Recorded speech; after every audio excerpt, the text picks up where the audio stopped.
Howdy, it's Kyle ranking the eastern U.S. states for their nature and outdoors. Normally, when we think about the beautiful mountains and open wilderness and just gorgeous scenery in the U.S., it's going to be the western half of the country, the 11 westernmost states, the contiguous U.S., plus Alaska. But that doesn't mean there aren't many beautiful areas and all kinds of gorgeous nature in the eastern half of the U.S. as well. So I'm going to show a map of what parts of the U.S. I'm going to be ranking. So these are the 37 easternmost states in the country, and these are the ones where I'm going to be comparing to. And the big difference between the eastern and western states is that there's just vast amounts of wilderness in the west. So you can go on a long backpacking trip for several days, not run into anybody or be in any kind of civilization. But you don't have that much vast expanse of wilderness in the east, but there are still plenty of beautiful areas in the eastern U.S. So that's what this video is going to be, ranking the 37 eastern states in terms of its nature and outdoors. Okay, coming in last at number 37 is Delaware. It's a small state. There really isn't any wilderness at all in the state, but there are some interesting spots for paddling along the coast, like Bombay Hook or Prime Hook. But really, that's about it, so that's why Delaware ends up last on the list. Number 36 is Rhode Island, another very small state that doesn't have any wilderness at all in its borders. There are a couple of protected forest areas like the Arcadia Management Area, and there are a couple of interesting spots on Block Island, but overall Rhode Island is just so small there just isn't that much nature there. Next door neighbor to Rhode Island is number 35, Connecticut. Another very small state with not much in the way of woods and protected areas, but there are some interesting state forests in the northwestern corner of the state. And even though Connecticut is small, it's larger than Delaware or Rhode Island, so it just has more wooded areas and just more nature within its borders. Next up is Mississippi, I think the state with the weakest amount of nature and outdoors type stuff amongst the non-micro states of the East. All of the other southern states have either mountains or swamps or other kind of beautiful nature areas, but you don't really have that in Mississippi. That's why it ranks so low on this list. Next, we're going back to New England and Massachusetts. Yet another small state with not that much space for nature, and half the state is just urban built-up Boston metro. But with that being said, the western quarter of the state is mostly rural and wooded, and there are some beautiful state forests in that part of the state as well. Going to the middle of the country, number 32 is Kansas. Kansas isn't known for its beautiful scenery or national parks, but there are some nice areas in the east central part of the state. You have the Neosho River and the Flint Hills Tallgrass Prairie National Preserve. But for a state as big as Kansas, that area that is really beautiful is a really small part of the state. Next up is Iowa. Most people think of Iowa as just flat with cornfields and hog farms, but there's a lot more to it than that. It's mostly rolling hills, and the northeastern portion of the state is the most beautiful part with some really nice state forests and state parks. And in general, Iowa is just more green and a little more interesting in terms of its nature than you might be thinking, but still, it ranks only 31 on this list. I've spoken a lot of good things about Nebraska, especially the western part of the state where it's basically just open and nothing around there, just completely rural and wilderness. And there are many pretty spots in the state, some subtle beauty, but it isn't just the northwestern portion of the state. You also have the Niobrara River going across the northern portion of the state. But nonetheless, it is a huge state, and there aren't that many opportunities for state parks and state forests in the parts of the state where most of the people live, and this really isn't as interesting for natures and outdoor in southeastern Nebraska. Next up is New Jersey, which is ranked pretty low on the list, but maybe higher than you might be expecting. Most of New Jersey is in fact urban or suburban, but the northwestern corner of the state and kind of the south centralist part of the state is where you have a lot of open woods and nice forested areas. Because of all of the people that live in the general region, you're not going to find the most seclusion in some of the state parks of New Jersey, but they are still very beautiful, and you have many options for hiking and mountain biking and things that you might not be expecting in the Garden State. Indiana, another state that's often considered to be just flat, boring, and cornfields. But it isn't all like that. The south central part of the state, when you get south of Indianapolis and Bloomington, is where you get some really nice wooded areas, some nice state forests, national forests, and even a lot of areas with caves. The northern half of the state isn't as interesting in terms of nature or outdoors, but right along the Lake Michigan shoreline, you do have Indiana Dunes National Park. Moving over one state to Illinois, this is another one where people think it's just going to be boring and flat cornfields and hog farms. You have a lot of state parks and areas in the Northwest where you can go hiking, but where I think you have the best options for nature and outdoors activities is going to be the south end of the state, especially Shawnee National Forest. You see images of this and you probably wouldn't think it was Illinois, but it is, and the state is overall much better for outdoors than you might be thinking. Next on the list is Ohio. Most people think of Ohio for the big cities and industry, but the southeastern quadrant of the state is very rural. A lot of state parks and national forests, a lot of great opportunities for hiking, mountain biking, and stuff like that. There's also Cuyahoga Valley National Park, which is right in the metro area between Cleveland and Akron. It's by no means my favorite national park, but it is pretty cool to have something like this protected right in a major metro area. Louisiana was a tough one for me to rank because it doesn't have any mountains and there aren't really any beautiful areas for hiking. Essentially, all of the wilderness in Louisiana is water, but there is some beautiful wilderness on that water. So if you want to fully enjoy the outdoors in Louisiana, you have to get in a boat to really see it, but once you get out there, it's beautiful. Some really nice spots you can see by taking water trails. Keeping it in the south, I'm going over to Alabama. I live really close to the northeastern corner of Alabama, and I often go into the state to go to some of the state parks and hike around in some of the forests. It's a very pretty spot, and the southern end of the Appalachian Range is in Alabama. The south end of the state is much swampier, but you do have some good areas for paddling, including the Bartram Canoe Trail. At number 23 is Oklahoma. This is another state where some of the most beautiful things there are spots you wouldn't expect to find in that state. Southeast Oklahoma has some pockets of wilderness in the Ouachita Mountains. You also have some nice wooded areas in the northeastern corner of the state as you get more into the Ozarks, and also the Panhandle has some nice subtle beauty going out to Black Mesa. So overall, I would say that Oklahoma is one of the more underrated states in terms of its nature and outdoor activities. Heading northeast from Oklahoma, we're going to Missouri. The southwestern and south central portion of the state is where you have some of the Ozark Plateau. This area, especially around the Branson area, is very beautiful. But my favorite part of the state is actually the Mark Twain National Forest, more in the southeastern portion of the state, and the Current River. And this is a really nice canoe trip. We're just going down through some of the karst lands and wilderness of southeast Missouri. When many Americans think of the most flat, boring, featureless place they can think of, it often is North Dakota. However, that's not quite true. Much of North Dakota is rolling hills, and the western quarter of the state is Badlands. One of my favorite national parks in the country is Theodore Roosevelt in western North Dakota. There are 2 units. The northern unit is very lightly visited. You might be the only people in there if you visit that part of the park. But you also have some nice rivers that flow down from Saskatchewan and Manitoba in Canada that provide some nice trips for canoeing or kayaking. Next up, New Hampshire, a small state that packs a lot of punch in terms of its nature and outdoor activities. Essentially, the entire northern half of the state is wilderness. There are towns scattered throughout there, but it's mostly just open, rural areas. Some of the highest mountains in the eastern U.S. are in central New Hampshire in the White Mountains. But as you go even farther north from there, closer to the Quebec border, you have fewer and fewer people, more and more solitude. Next up is Florida. Kind of like Louisiana, I wasn't sure where to put it since there really isn't that much wilderness in Florida that isn't something you have to explore in a boat. There are some very nice areas in central Florida where you can hike around in some swampy national forests, but certainly the best way to see the backcountry in Florida is paddling a boat. Whether it's Everglades National Park, Big Cypress Swamp National Preserve, the Suwannee River, or one of the many other rivers that flows through the Panhandle, there are actually quite a bit of outdoor things to do in Florida, but you do have to be in a boat. Moving at one more spot, I'm going to South Dakota. The Black Hills are most well known for Mount Rushmore, but there are a lot of beautiful wilderness areas, lots of hiking and backpacking trails. You have multiple cave national parks there, but also Badlands National Park, which is great for hiking. But it isn't just the mountains in the western part of the state. There are some nice spots in the east, especially the southeastern portion of the state where you have some more water and wooded type spots. Next up, another small state, Vermont. It's fairly similar to what New Hampshire has on offer, but there are less than half as many people in Vermont. So when you get to the wilderness and some of the national forest and state forest in Vermont, there'll be a lot fewer people there. You just have more of the trails to yourself. But Vermont also has Lake Champlain, a lot of great opportunities for kayaking, many state parks right there along the lake. And with just 630,000 people living in the entire state, most of it's going to be just wooded, forest, beautiful nature areas. At number 16, the highest ranked of all the micro-states, I guess you could call them, is Maryland. Because of the strange shape of the state, there's a big variety in what you get in the western portion and the eastern portion of the state. So even though the overall area isn't very large, the mountainous part of the Appalachians on the Panhandle and some of the swampy areas along the coast make for a good dichotomy of outdoor things you can do within Maryland.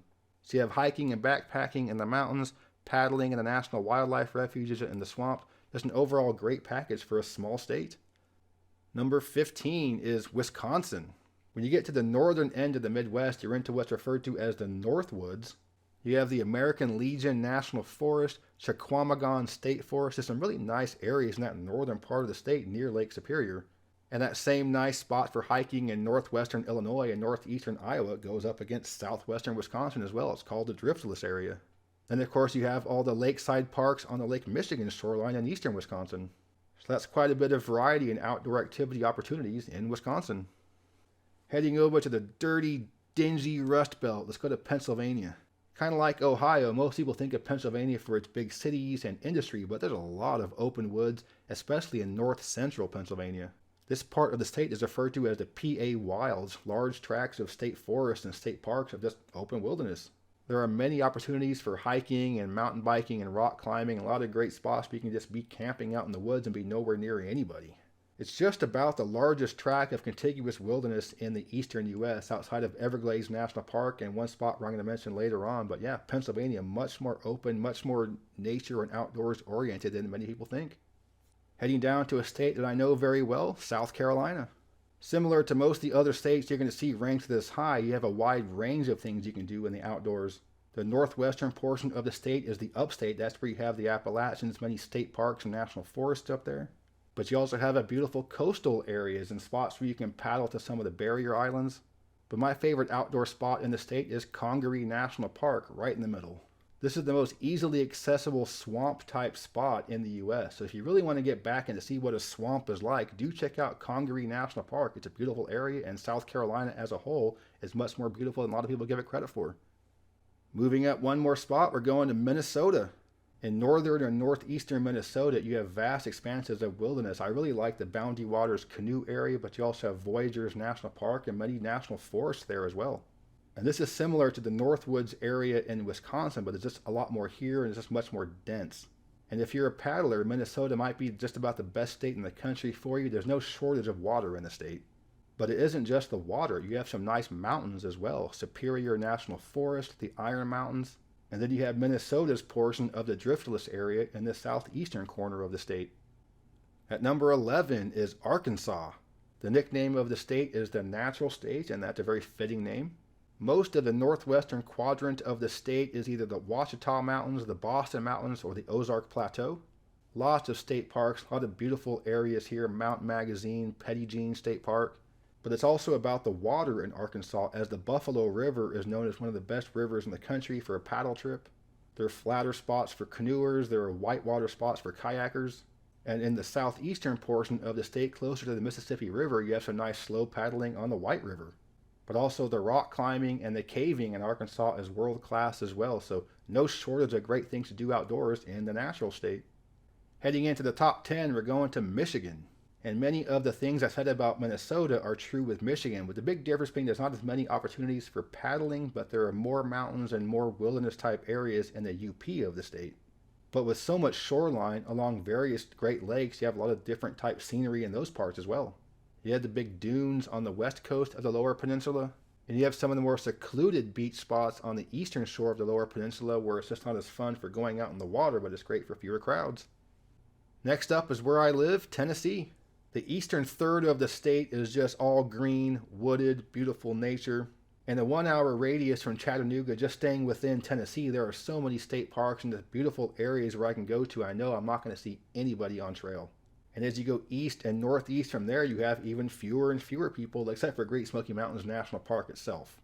With some of the highest elevations in the eastern U.S., some of the best whitewater in the eastern U.S., and being the #1 state for caving in the U.S., Tennessee is a great spot for the outdoors. Next up, we've got Virginia. Very similar to Tennessee, you have a lot of the Appalachian Mountains, a lot of great wilderness spots, a lot of higher elevations, a lot of great spots for caving. But Virginia, being a coastal state, has a little more it can offer than Tennessee, including the Great Dismal Swamp, a great spot to go paddling. 2 videos in a row, I mentioned the Great Dismal Swamp. Number 7 is Texas. With the state being so huge, there's certainly many areas where you can have a lot of great outdoors and nature. The west and southwestern portion of the state is where you have the greatest amount of wilderness, especially Big Bend National Park, the state parks around there, but also Guadalupe Mountains National Park on the New Mexico border, and the Davis Mountain areas between those 2 national parks.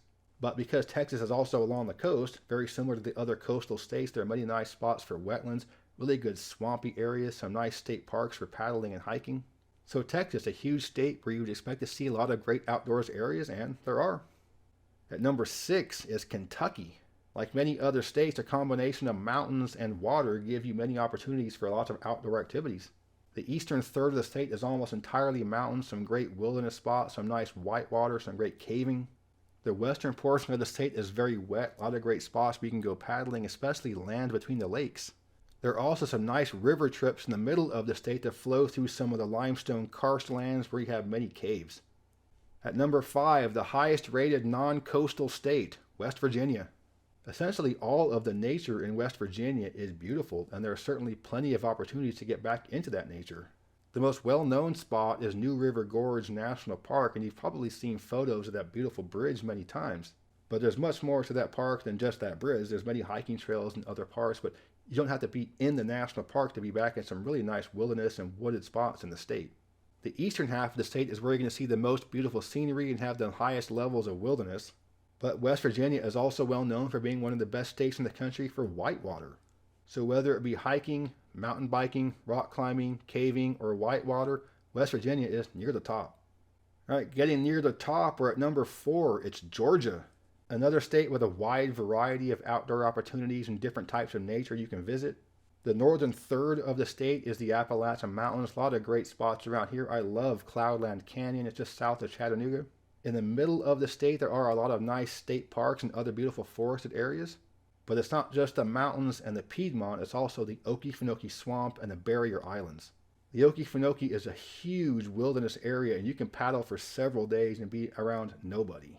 But there are many other smaller swampy areas where you can paddle in the southern part of the state as well. And just to put the cherry on top, Georgia is home to North America's deepest cave pit. Moving up one better, it's number 3, North Carolina. North Carolina has the same beautiful mountains as Tennessee and Georgia, Virginia, West Virginia. It has some of the beautiful coastal areas of Virginia and the Carolinas all together in one nice package. The western portion of the state isn't just the incredibly crowded Great Smoky Mountains National Park, but there are many national forest areas that are just as beautiful. And there's just so much water around here. Western North Carolina is known for its waterfalls. But in the eastern part of the state, you have the coastal areas, some wetlands, some swampy areas, and barrier islands. North Carolina often ends up ranked near the top of many lists that ranks it in this and that, and this is just one more thing where the Tar Heel State ranks near the top. At number 2 is New York. The words New York might not be the first 2 words you think of when you think of beautiful outdoors and nature, but the state itself is quite gorgeous. Most of northern New York is Adirondack Park, and although there are towns in there, it is just a giant wilderness area with many beautiful mountains, all kinds of great lakes, some that are well visited, but some that are way tucked away. The central part of the state, you have the Finger Lakes. You also have shorelines on the Great Lakes. You have different opportunities with what the Great Lakes bring you.